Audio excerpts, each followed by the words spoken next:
Nasa kulungan pa rin si former President Rodrigo Duterte sa The Hague. Sinabi ito mismo ng spokesperson ng International Criminal Court.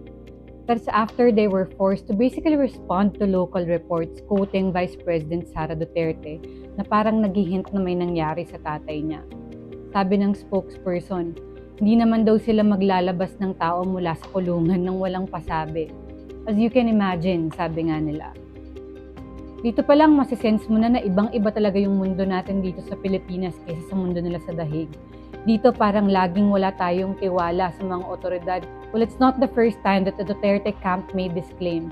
Kaya siguro nasabi na ng spokesperson na, as you can imagine, hindi sila ganun. The ICC is imperfect in many ways, but one of its strongest suits is its straightforward approach to procedure. Wala silang drama. Sa ngayon, tuloy pa rin ang mainit na sagutan ng defense team at ng prosecution. Paano ba naman kasi?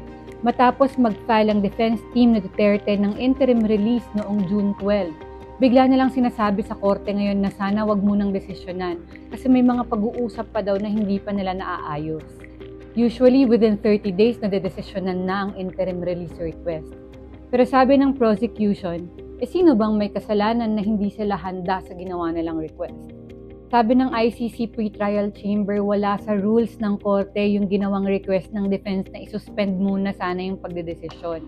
Pero in the end, pumayag pa rin sila. Kumbaga, pumayag ang korte na, sige, magdedesisyon na lang sila kapag handa na ang defense team or kung sa tingin ng mga judges ay dumating na ang tamang panahon. On a related note, yun palang akala ng defense team na papayag ang prosecution sa terms and conditions ng interim release na gusto nila ay nangyari sa isang off-site meeting ng abogado ni Duterte na si Nicholas Kaufman at si Prosecutor Karim Khan na ngayon ay naka-leave na. In this meeting at a hotel bar on May 1, napag-usapan nila ang pending request for interim release at napag-usapan din nila ang kaso ng Israel at Palestine na pinakamalaking kaso ngayon sa ICC. Kaufman, by the way, is British-Israeli.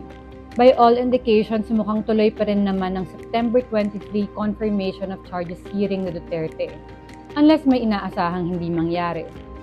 You can watch our animated explainer to further understand what's going to happen in that hearing and what's going to happen after that hearing.